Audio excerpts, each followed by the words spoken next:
Assalamualaikum warahmatullahi wabarakatuh. Perkenalkan, saya Tia Agustina Ayuningsih dari kelas 12 Agama. Video kali ini saya akan menjelaskan tentang materi usul fikih. Tujuan saya membuat video ini untuk memenuhi ujian keterampilan usul fikih. Simak penjelasannya, selamat menonton.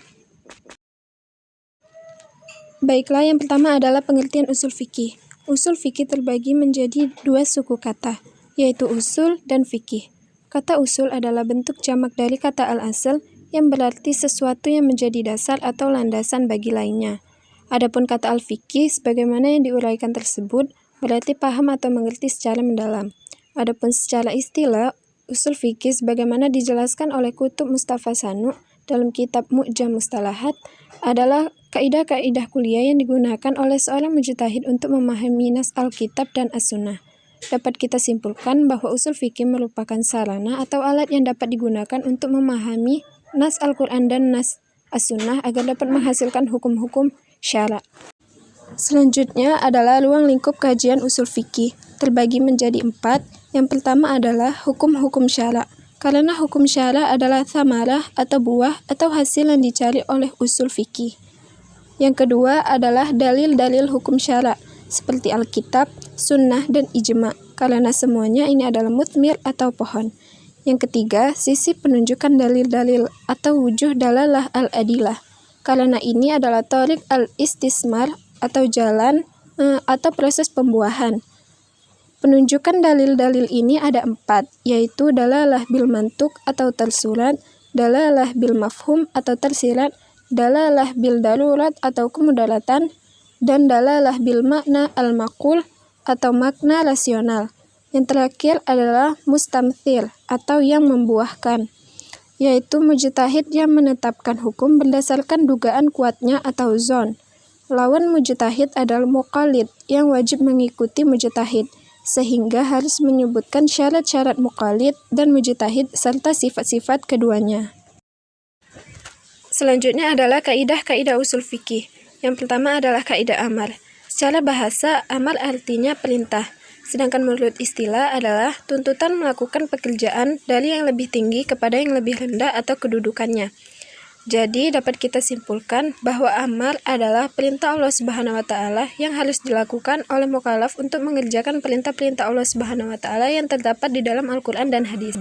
Contohnya adalah perintah untuk melaksanakan ibadah haji tidak harus segera dilaksanakan, namun menunggu kemampuan dan kesanggupan seorang untuk melaksanakannya. Contoh yang lain adalah contoh sholat 5 waktu yang hukumnya wajib. Selanjutnya adalah kaidah nahi. Nahi secara bahasa artinya larangan, sedangkan menurut istilah yaitu tuntutan meninggalkan perbuatan dari yang lebih tinggi kepada yang lebih rendah atau kedudukannya. Dapat kita simpulkan bahwa nahi adalah larangan Allah Subhanahu wa taala yang harus ditinggalkan oleh mukallaf. Sebagai contohnya adalah larangan sholat ketika sedang mabuk. Selanjutnya adalah kaidah am. Secara bahasa, am artinya umum, merata, dan menyeluruh. Sedangkan menurut istilah, menurut pendapat para ulama, yaitu Al-Syaukani, am adalah suatu lafaz yang dipergunakan untuk menunjukkan suatu arti yang dapat terwujud pada satuan-satuan banyak tanpa batas. Sedangkan menurut Muhammad Mustafa Al-Amidi, am adalah lafaz yang menunjukkan pengertian umum yang mencakup satuan-satuan yang terdapat dalam lafaz tanpa pembatasan jumlah tertentu. Selanjutnya adalah kaidah khas. Secara bahasa artinya tertentu.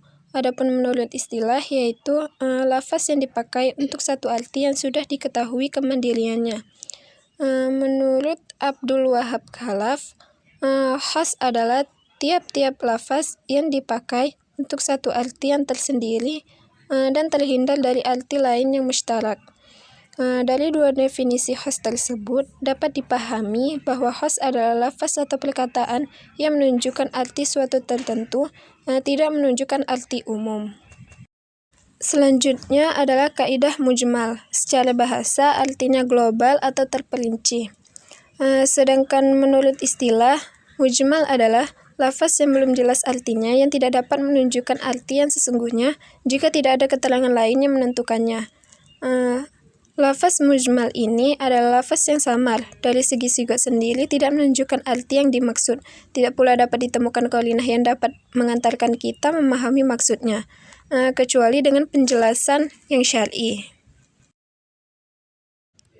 Baiklah, itulah tadi penjelasan dari saya.